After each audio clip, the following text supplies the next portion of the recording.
Bonjour à tous et bienvenue sur cette nouvelle vidéo. Alors si je fais cette vidéo, c'est parce que vous avez été nombreux à me parler de cavalier A5 sur l'ouverture espagnole. Et c'est vrai que je me suis dit, mais pourquoi autant d'intérêt sur un tel coup? Puisque à mon sens, je vous l'ai expliqué sur d'autres vidéos, c'est un coup qui est anti-positionnel. Et donc j'ai un peu réfléchi à ça, je me suis dit, mais pourquoi un tel intérêt? Comment est-ce que je pourrais leur expliquer que c'est pas si important? Donc j'ai fait une vidéo où je vous ai montré une variante tout à fait tenable. Et en fait, il m'est revenu une variante que m'avait appris mon professeur d'échecs à l'époque, il y a déjà presque 10 ans de ça. Et en fait, cette variante va vous expliquer pourquoi B5 est joué. Parce que je pense que si vous parlez tant de cavalier A5, c'est parce que vous vous demandez au fond pourquoi jouer B5 pour faire reculer ce fou blanc, si ce n'est pour jouer cavalier A5 et le prendre en B3. Et ben en fait non, pas du tout. L'idée de la partie espagnole, c'est pas du tout ça. Et ça tombe bien que vous m'ayez alerté un petit peu sur ce point, parce que je peux vous montrer aujourd'hui comment dire, des variantes beaucoup plus précises et complètes de la partie espagnole qui vous démontrent pourquoi ce coup B5 est joué et dans quel esprit il est joué. Donc on va commencer tout de suite. Alors je vous préviens, ce sont des variantes qui sont beaucoup plus compliquées.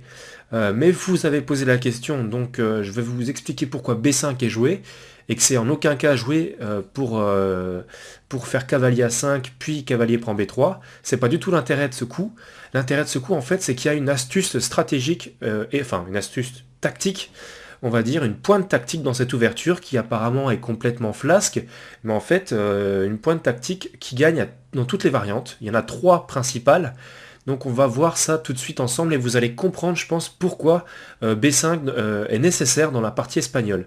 C'est d'autant plus intéressant pour vous parce que vous saurez maintenant pourquoi jouer B5 et vous saurez aussi comment réfuter si jamais votre adversaire ne joue pas le coup B5.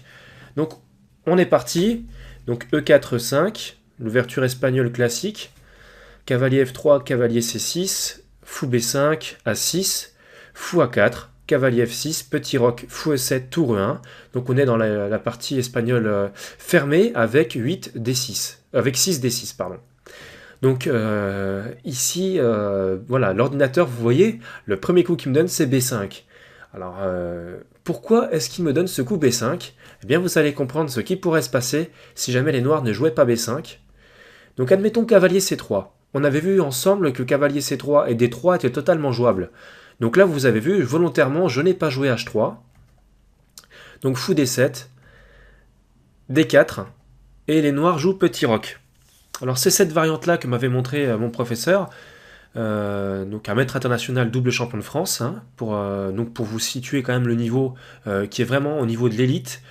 Après ce coup-là, effectivement, pour l'histoire, j'étais dans le club, et à mes débuts dans le club, il m'avait dit tiens Luc, il faudrait que tu me donnes la réponse à cette question, pourquoi les noirs ne peuvent pas jouer petit roc dans cette variante-là de la partie espagnole. Et je vous assure que j'ai galéré toute une soirée pour trouver la réponse. Au final, d'ailleurs, je ne l'ai même pas trouvé parce que ce que je croyais être vrai s'est avéré être en fait complètement faux. Bref, c'était... Mais bon, c'est vrai que ça m'a rappelé des souvenirs et c'est très intéressant que vous m'ayez relancé là-dessus parce que j'ai pu ressortir ces vieilles variantes qui traînaient au fond de ma mémoire et c'est vrai que ça m'a fait un certain choc de revoir ces coups. Alors, eh bien, tout simplement parce que B5 empêche fou prend C6. L'idée de la partie espagnole de B5, c'est simplement d'empêcher fou prend C6.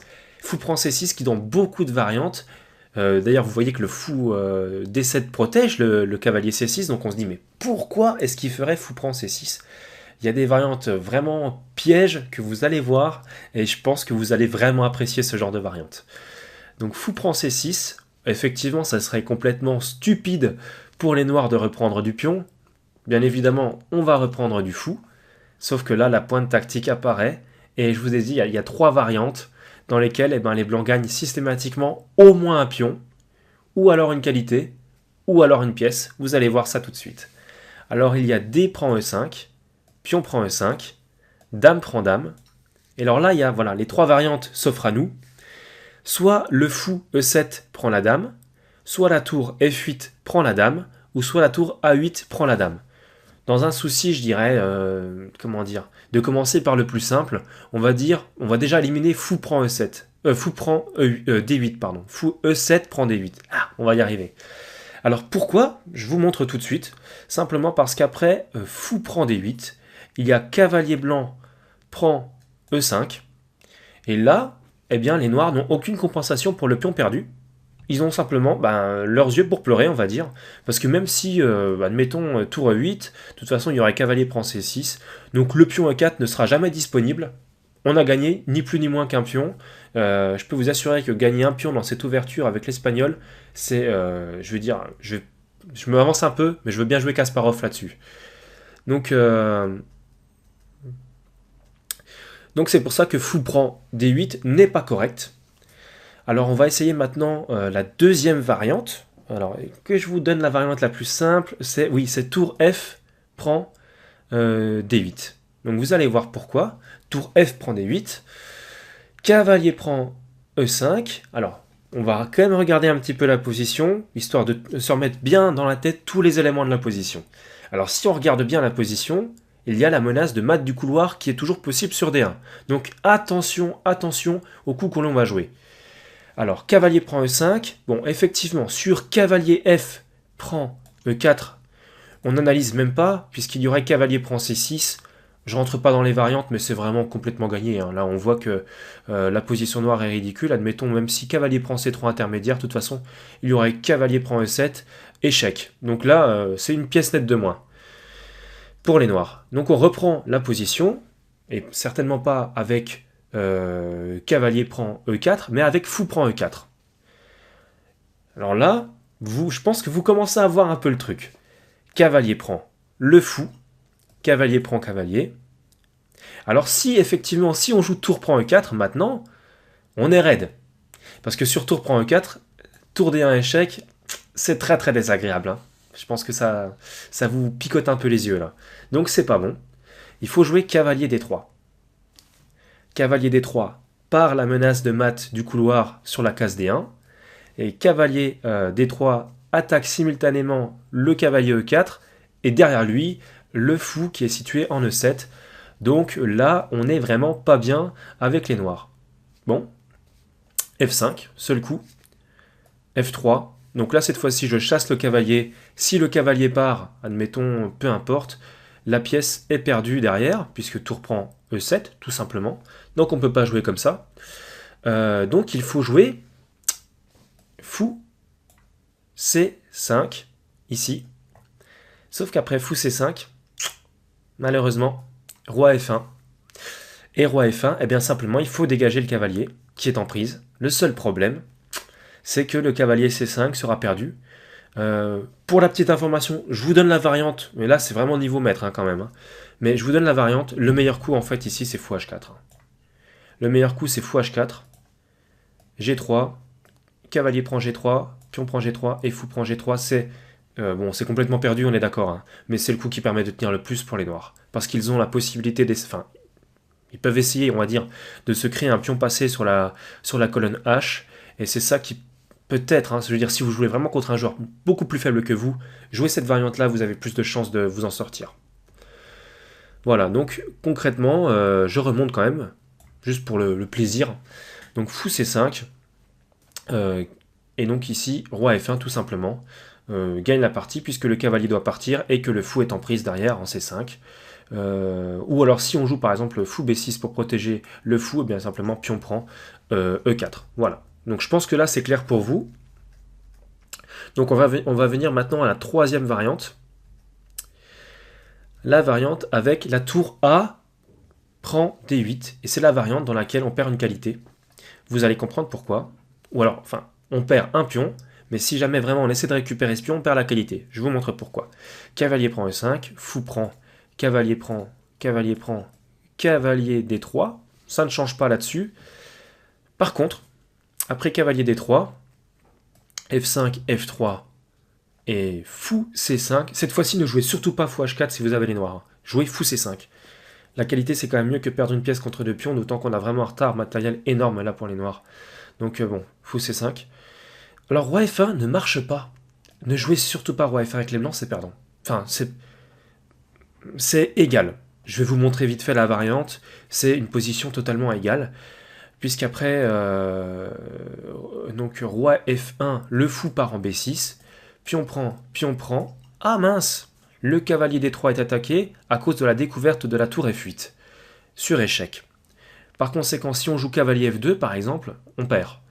Je vous montre tout de suite la variante. Cavalier F2, tour prend F2.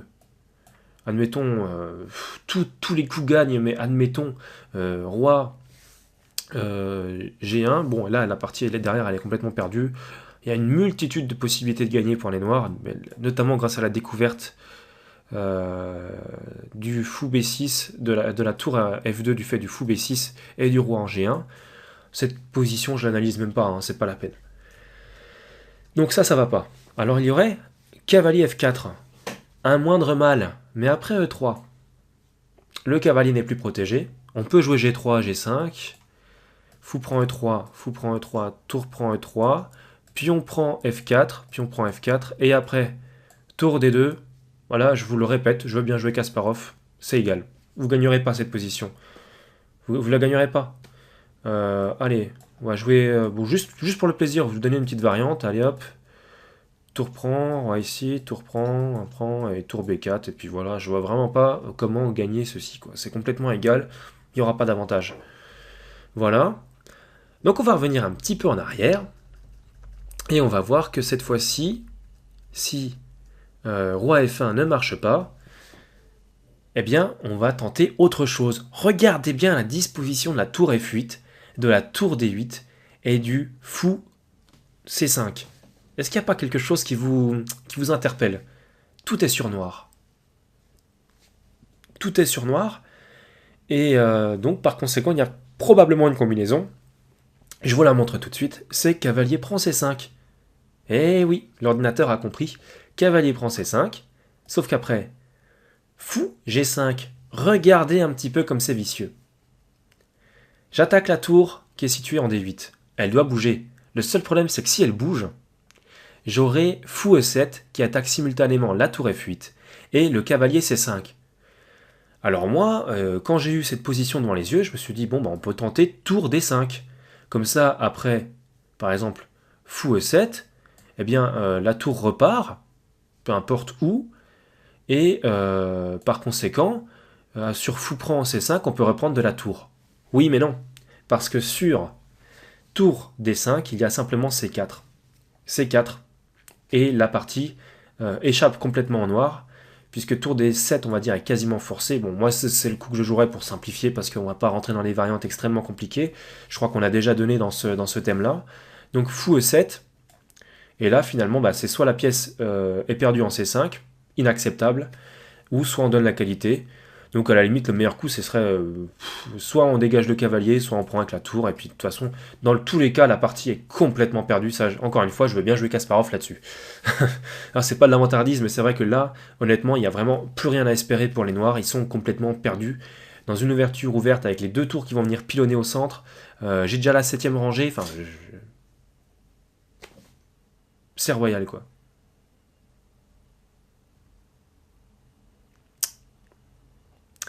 Donc voilà pour cette vidéo qui vous montre concrètement pourquoi il fallait jouer absolument B5, puisqu'on va voir maintenant plus en détail. Donc j'espère que vous avez bien compris ce que je vous ai montré là tout de suite. Alors là, c'est vrai que plus en détail avec fou B5 A6, on va rejouer la variante, fou E7, tour E1, D6, cavalier C3, au lieu de fou D7, ou alors on peut jouer à la limite fou D7, D4, B5.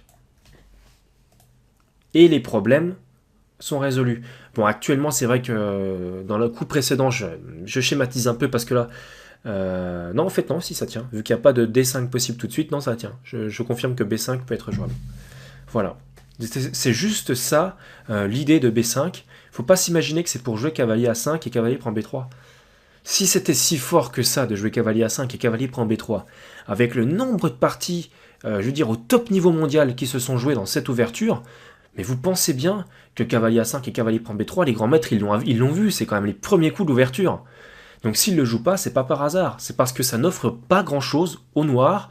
Disons que les noirs peuvent espérer développer un jeu tactique dans cette partie-là, peut-être plus fort, ou plus adapté à leur style de jeu, autrement qu'en jouant cavalier A5 et cavalier prend B3. Même si cavalier A5 et cavalier prend B3 a le mérite de capturer quand même le fou blanc qui, on le sait dans cette ouverture, finit toujours par renaître, mais je dirais que ça c'est un autre problème, quoi. Il renaîtra, et bien il faudra gérer ce problème-là au moment où il renaîtra. Mais pour le moment, il est confiné devant ses pions en B3, je pense pas que ça soit nécessaire de jouer cavalier A5 et cavalier prend B3.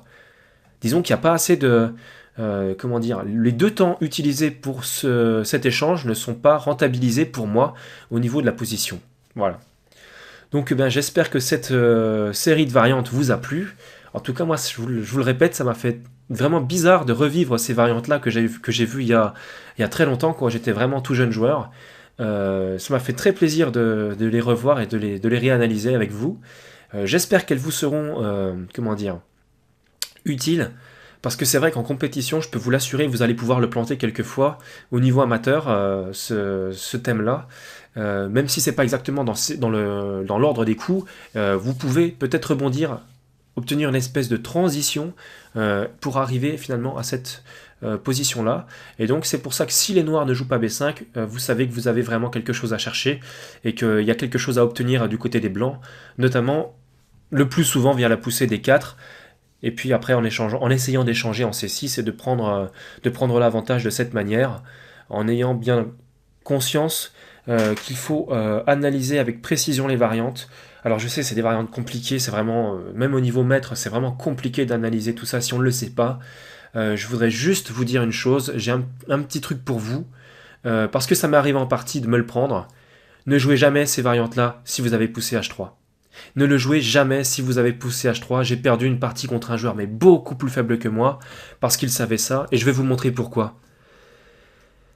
C'est horrible de jouer cette variante là parce que si jamais vous avez joué cavalier C3 etc. D4, alors petit roc, on va dire que, admettons que H3 ait été joué. Allez, on va donner un tempo, je me rappelle plus exactement. On va dire qu'il y a eu, par exemple, H6, ça va pas. Allez, on va donner un tempo. On va faire. C'est pas une bonne partie, hein, c'est juste pour vous remettre la position avec H3. Alors, on va dire petit roc, H3, tour E8. Ça marche pas. Ça marche pas. Ne le jouez pas. Parce qu'après, fou prend C6. Pion prend C6. Pardon, fou prend C6, excusez-moi, j'ai bugué. Donc la variante, bon, on la connaît, dame prend. Déjà, il y aurait fou prend, et là, la tour protégerait le pion.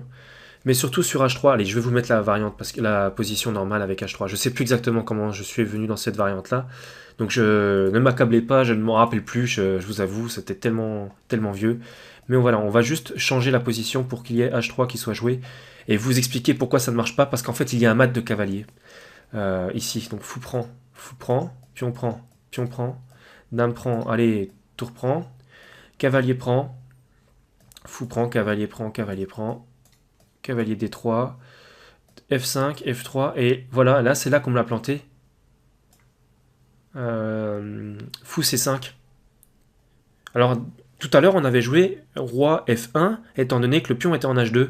Mais là, si on jouera F1, eh bien, il a simplement cavalier G3, échec et mat. Donc, vraiment, faites très attention. Si H3 a été poussé, oubliez cette variante. Ne rentrez pas là-dedans. Même si c'est vrai qu'elle serait bonne dans le cas où les noirs reprendraient avec la tour... Oula, je me suis trompé. Avec la tour... Attendez, que je vous dise pas de bêtises. Est-ce qu'elle serait vraiment bonne? Cavalier prend, fou prend, cavalier prend. Cavalier D3. F5, F3. Fou ici, oui, elle serait bonne à cause de... Voilà, là ça irait. Et là, on retomberait sur des variantes qu'on a vues. Là, ça irait. Mais si votre adversaire connaît un petit peu le piège, ne lui jouez pas si H3 a été joué parce que il reprendra avec la tour F et vous n'aurez rien. Vous n'aurez rien gagné, vous aurez juste perdu du matériel. C'est tout. Alors, est-ce que c'est si grave? Attendez, là, je suis vraiment en train de bugger. Je sais pas ce qui se passe. Fou C5. Décidément, mon ordinateur me fait des misères. Donc là, oui, on avait vu que c'était bon. Mais si jamais tour F prend, cavalier prend, fou prend.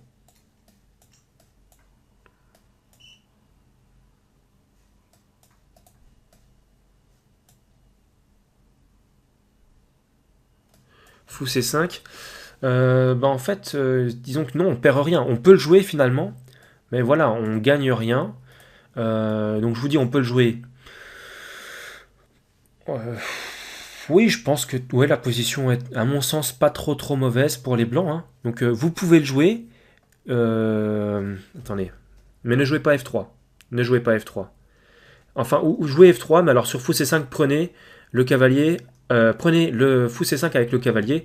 Et après, vous avez bon, une structure qui est pas trop mal du côté de l'aile roi, parce qu'on a un fou de case noire. Et c'est vrai que là, les pions sont sur blanc. Il n'y a plus qu'à pousser le pion B3 et on sera parfait. Après, c'est vrai que la colonne D contre la colonne E, moi je sais pas, c'est jouable. De toute façon, c'est forcément la position est équilibrée, hein. Bon, après, c'est jouable. Voilà, si ça vous plaît cette position, vous pouvez le jouer. Mais en tout cas, n'espérez pas gagner du matériel là-dessus parce que simplement vous ne gagnerez pas de matériel dessus. Donc voilà. Ben, j'espère que cette vidéo vous a plu. Quant à moi, je vous dis à bientôt pour de nouvelles vidéos euh, sur le thème de l'espagnol, sur d'autres thèmes. Donc n'hésitez pas à vous abonner à ma chaîne, parce que c'est très régulier, hein. Il y a beaucoup de vidéos qui sont mises dessus, et je pense qu'elles vous plairont.